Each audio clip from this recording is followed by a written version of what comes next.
Indeed, is it true that you've acquired a house? If so, I'd be interested in living with you. Unexpectedly, my mother-in-law started uttering such an absurd proposition over the phone. She must have caught wind of our recent home purchase from my husband. I could discern my sister-in-law's amused chuckles in the background. Does she believe her laughter can go unnoticed? Honestly, I have no desire to reside with my mother-in-law and the others. I thought my husband shared the same sentiment. However, the fact that they've been informed about our new house. Could it be that they're assuming we'll be living together? The idea that my beloved husband might be in cahoots with them fills me with a bit of apprehension. Yet, I have no intention of yielding to their wishes. Are they trying to manipulate me? If that's their game, I'll reverse the roles. Reflecting on all my past tribulations, I'd pledged revenge against them. I am Kate Thompson, 30 years old, working as an ordinary employee at a major financial corporation. I married my husband Joe 3 years ago, and though we don't have children yet, there's a valid reason for that. A decision we both took seriously. Joe and I are fully committed to our careers, toiling daily with the aim of advancing. Once our professional lives stabilize, we plan to build our own home and create a stable environment for raising children. We've agreed to revisit the topic of having kids once our careers settle down. This was a decision we made earnestly, sharing our genuine feelings and thoughts. We do aspire to have children eventually, and now as we prepare for that, I find myself recalling all my past struggles. Then one day, I successfully executed a well-planned project at work, and my promotion was officially confirmed. While my salary was already sufficient, the promotion brought even more comfort to our lives. On the other hand, Joe, although not promoted, received a substantial salary increase due to his years of service. With both our incomes on the rise, I felt it was time to turn our long-held dream into reality, so I broached the topic with Joe. Joe, I want to talk to you. Over the past year, both of us have had stable incomes. I think it might be time to consider getting our own home. What do you think? Oh, is it time already? From his excited voice, I could tell Joe was thrilled. Actually, I've been thinking about it too, but since I haven't been promoted yet, I felt a bit hesitant to bring it up. Don't worry about that. It's not like only one of us needs to earn money. I was thinking it might be okay to build our home in my name. Really? Well, you do earn more now. If you're okay with it, let's build our home in your name. All right, let's proceed with that. Let's go see some model houses on our next day off. Sounds great, let's go. We shouldn't miss this opportunity. I really feel grateful for choosing Joe at times like this, as we share the same values. The following week, we made an appointment to view model homes as planned. We looked at various types of houses, expanding our vision for our own home. On weekends, we began creating simple floor plans together, researching online. During a recent visit to a construction company, they suggested that instead of leaving everything to them, it's better if we create our own image for a more satisfying home. So Joe and I started building that image. However, neither of us has much knowledge of architecture or design, and even with research, it takes time to put it into practice. While taking breaks, we continued working, and then the doorbell rang. I thought it was a delivery, but when I opened the door, my mother-in-law was standing there unexpectedly. "Huh, Mother? What brings you here so suddenly like this?" My mother-in-law sometimes visits our place without notice. She glared at me and, without a word, took off her shoes and went into the house on her own. I'm your Joe, surprised by his mother's call, showed a startled reaction. "What's up? Did you have some business around here?" To Joe's question, his mother looked a bit perplexed. "Yes, I told Kate about it over the phone a little while ago, but it seems Joe didn't know." "I see. Maybe Kate forgot to tell me. Seems like it, Joe, even though he's still young, has a terrible memory." "That's not true, Mom. It's not forgetfulness. Kate is incredibly busy with work, and at the same time, she takes care of the household. Her mind is always full of things to do. You're such a kind boy, Joe. If your late father were here, he definitely wouldn't have forgiven that." I really respect Kate from the bottom of my heart. So, Mom, why did you come here today? To Joe's question, his mother smiled contentedly. Then she slowly took out a travel brochure from her bag, spread a page with a post-it note on the table, and showed it. Listen, Joe. I've always wanted to go to Niagara Falls. Won't you take me, please? My mother-in-law began to say such things excitedly out of the blue. Caught off guard by the sudden request, both Joe and I were left staring at her, mouths agape. My mother-in-law, relentless, kept pressing Joe, who was clearly flustered. Come on, Joe, you agree, right? Think of it as a way to show filial piety. Wait a minute, Mom. I'm in trouble if you suddenly say you want to go on a trip. Though you can come too, actually. I was thinking of going with Claire, but if Joe wants to go, I'm delighted to turn it into a family trip. Claire is Joe's sister. What are you talking about? Kate is here, and I can't get time off from work. But it's strange for me to pay for a trip for you and my sister, right? Not strange at all. Spending money for the family is a wonderful thing, don't you think so, Kate? Suddenly turning to me, my mother-in-law sought my agreement. Though shaken, I firmly expressed my opinion to her. Using one's own money for family isn't bad, but I think imposing it on others is different. What do you mean by that? Are you saying I'm trying to extort travel expenses from Joe? I didn't mean to say it in such a harsh way, but listening to you, it sounded like you just wanted us to pay for the trip, Katie. That's terrible. I had no such intention, but you're making me out to be the villain in front of Joe. I'm so shocked. That's not. I didn't mean to call you a villain. I just answered honestly to what was asked. Okay, no need for excuses, Kate. Why are you so heartless? You must not like me, do you? My mother-in-law, visibly upset, glared at me with icy cold eyes. It always turns out like this when she comes over. She always finds some reason to demand money and then squanders it with Claire, Joe's sister. Spending money for the family sounds nice, but what my mother-in-law does is practically extortion.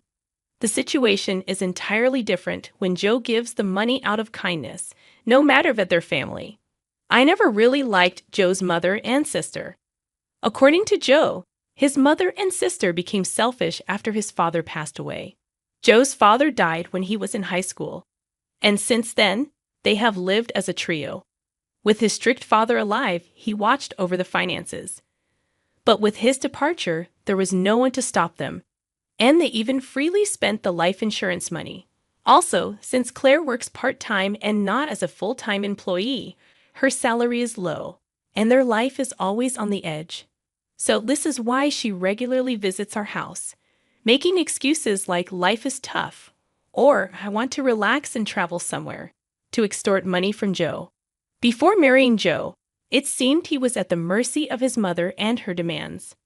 After his father's death, a sense of dependence for being cared for by his mother had bound Joe. However, since marrying me, Joe seems to be gradually realizing their true nature. Even when repeatedly asked for money, recently he's been trying hard to refuse. For Joe, that's quite a growth. Moreover, he has recently become able to speak back firmly to his mother. To my mother-in-law's spiteful words like, "You don't like me, do you?" Or "Why should I?" For such an uncharming daughter-in-law, Joe responded clearly, "Just because you're my mother doesn't mean you can speak badly of Kate." Didn't Kate just answer what you asked her? Mom, you're taking Kate's side. What are you talking about? I think you're in the wrong here, Mom. That's so unfair. Surely Kate must have poisoned your mind against me, poor thing. You were such a kind child before we got married. I'm telling you, that's not it. I'm saying this because I think so. Joe's firm response surprised my mother-in-law, who was not used to being talked back to like that. With a frustrated look, by biting her lower lip, she said, "Fine," and left. Kate, I'm sorry. I'd always make you feel uncomfortable. No, it's okay. You stood up for us this time. Once we build our own home, we'll be further away. Let's not interact with Mom and them. Then yeah, that would be a relief. If you're okay with it, Joe, I'm grateful. The area we're considering for our new home is quite far from our current apartment. improving the convenience for both of our workplaces. Our current apartment is about 5 train stations away from Joe's parental home, but the new house will be 3 times farther and require transfers. The route from the station is also complex, so if we don't give them the address, they won't be able to find our new home. It's a good chance to cleanly break off our relationship with my mother-in-law. Later, we submitted our imagined floor plan to the construction company, and the construction started 2 months later. After about half a year, our $500,000 dream home was completed. We managed to squeeze some time from our busy work schedules to pack a few days before the move. I received a call from my mother-in-law on my smartphone. Busy packing. I turned on the speaker and answered the phone. "Hello," I said, and my mother-in-law started speaking in an unusually high-pitched voice. "Kate, when are you moving? You bought a house, right? I want to live with you." Suddenly, on the phone, my mother-in-law began to say such an outrageous thing. She must have heard about our new home purchase from Joe. I could hear Claire, my sister-in-law, chuckling in the background. "That's great. We can make Kate work for us every day, Mom. You came up with a good idea," said Claire. Do they think their words aren't reaching me? It's clear they plan to piggyback on our move. I imagine them planning to use us for an easy life, honestly. I have no intention of living with them. I thought Joe felt the same. But telling them about the new house. Could it be that they're assuming we'll live together? The thought that my beloved Joe might be in league with them fills me with a bit of fear. But I have no intention of letting them have their way. They're probably trying to use me, right? If that's the case, I'll turn it around and use them. I told them the date of our move. Then my mother-in-law and Claire said, "We'll come to the apartment in the afternoon on that day. Take us with you in the car and arrange the movers for us too."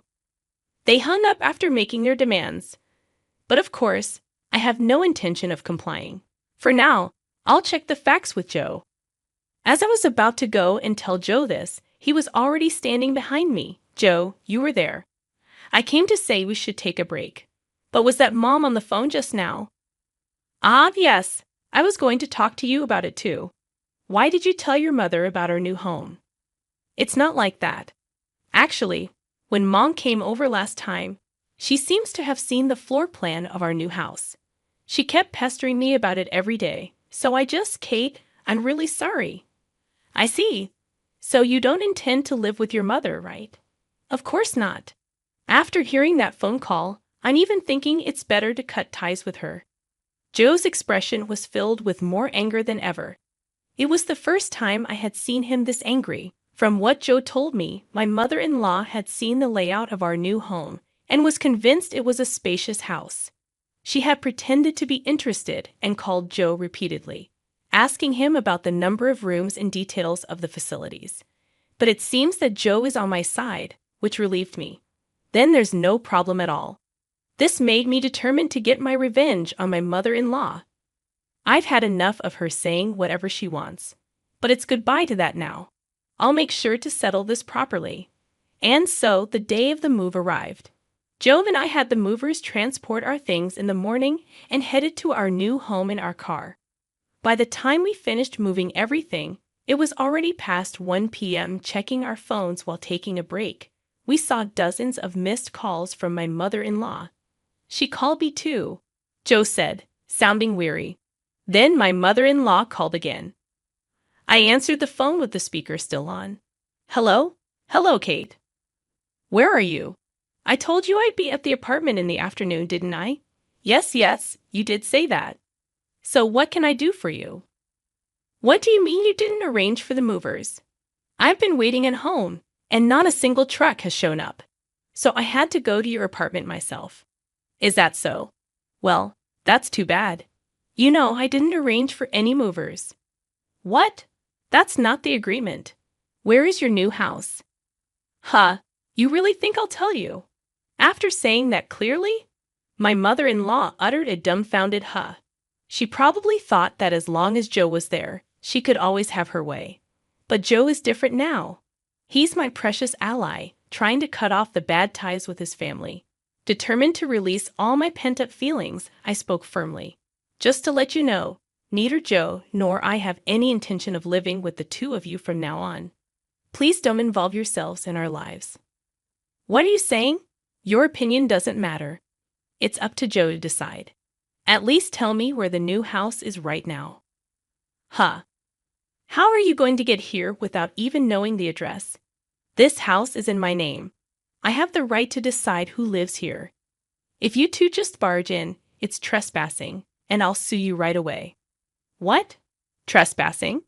How rude to say that about your husband's family. At that point, Joe spoke up in a deathly cold voice. Family? My father, who was a family member, is already gone, isn't he? What are you saying, Joe? After hearing that last phone call, I'm utterly fed up with you two. Just having a blood relation with you is embarrassing. From now on, my family is only Dave and Kate. I no longer consider you two as my family. Wait, Joe, don't say such things. Don't bother us again, Vatted. With that, Joe hung up without waiting for her reply. He swiftly set his phone to block her calls. Hey, Joe, are you really okay with this? Yeah, I finally realized that Mom was just using me to her advantage. I feel completely relieved now. Joe looked truly refreshed, sincerely believing what he said.